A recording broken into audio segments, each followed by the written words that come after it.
Inox Himachal news में आपका स्वागत है। आइए जानते हैं क्या है दिन भर की बड़ी खबरें। मंडी के बिंद्रावनी में बनेगा हिमाचल का पहला एलिवेटेड जंक्शन। बांध टूटने से ऊना का सुनहरा क्षेत्र जलमग्न, राहत कार्य जारी। आपदा के समय भाजपा की राजनीति पर सीएम सुक्खू ने उठाए सवाल। NHAI ने कीरतपुर मनाली 4 लेन की बहाली के लिए 100 करोड़ किए जारी। अगले 10 वर्ष में सरकार को लौटाना होगा 21,419 करोड़ का कर्ज। श्री मणिमहेश यात्रा को लेकर अफवाह फैलाने वालों पर दर्ज किया केस। मूसलाधार बारिश से शिमला सहित कई जिलों में तबाही, 5 की मौत।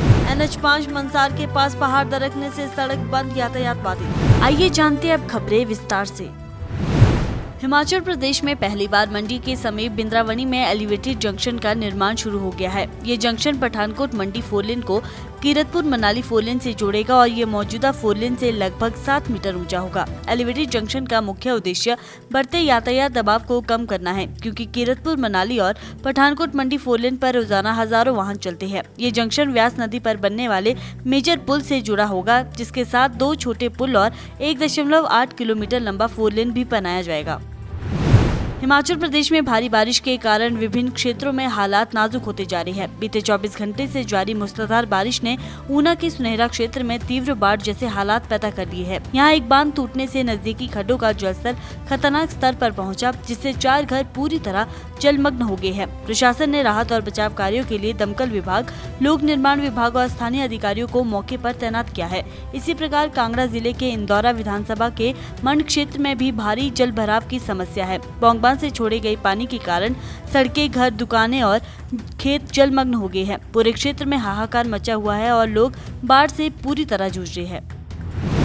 हिमाचल प्रदेश के मुख्यमंत्री सुखविंदर सिंह सुक्खू ने भाजपा के रवैये पर कड़ी प्रतिक्रिया व्यक्त की है। उन्होंने कहा कि भाजपा का व्यवहार दुर्भाग्यपूर्ण है और ये प्रदेश के हित में नहीं है।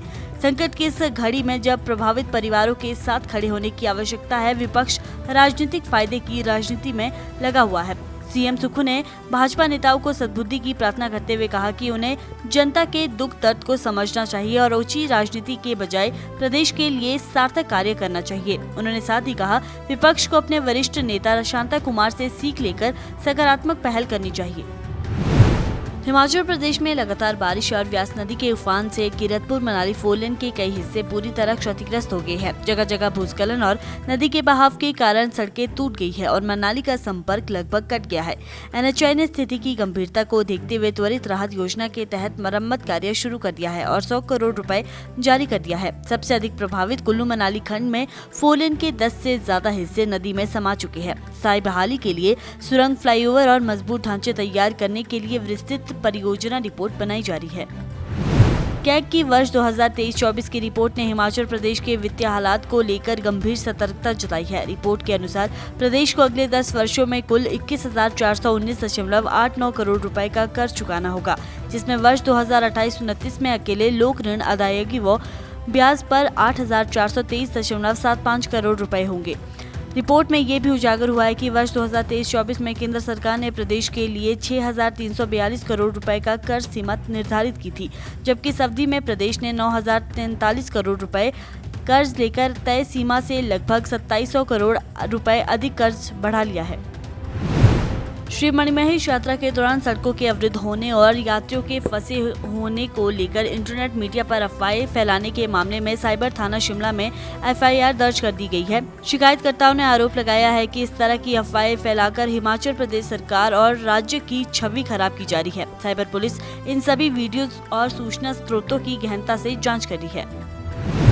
प्रदेश में 7 सितंबर तक बारिश का सिलसिला यूं ही जारी रहेगा। मौसम विज्ञान केंद्र शिमला ने राज्य के कई जिलों में रेड अलर्ट जारी किए हैं। 1 सितंबर सुबह तक 3 राष्ट्रीय राजमार्गों समेत कुल 793 सड़कें बंद है, जिससे आवाजाही ठप हो गई है। इसके अलावा 2174 बिजली ट्रांसफार्मर और 365 जल आपूर्ति योजनाएं भी बाधित हुई है। बारिश और भूस्खलन से जुड़ा सबसे दर्दनाक हादसा शिमला जिले के जुंगा में हुआ, जहाँ एक मकान पूरी तरह गिर गया। इस हादसे में वीरेंद्र कुमार और उनकी 10 वर्षीय बेटी की मौत हो गई। शिमला के जुब्बल के बड़ाल गांव में भी मकान गिरने से 23 वर्षीय युवती की जान चली गई। वहीं कोटखाई क्षेत्र में भी एक मकान ढहने से एक वृद्ध महिला की मौत हो गई है। चंडीगढ़ शिमला नेशनल हाईवे 5 पर 1 सितंबर सुबह करीब 8:30 बजे मंसार के पास पहाड़ अचानक दरक गया। इस घटना के कारण बड़े बड़े पत्थर और मलबा सड़क पर आ गया, जिससे NH5 पूरी तरह बंद हो गया। NHAI के अधिकारी मौके पर स्थिति का जायजा ले रहे हैं और जिला प्रशासन को भी इसकी पूरी जानकारी दे दी गई है। इस घटना से यातायात बाधित हो गया था और यात्रियों को वैकल्पिक मार्ग अपनाने की सलाह दी गई थी।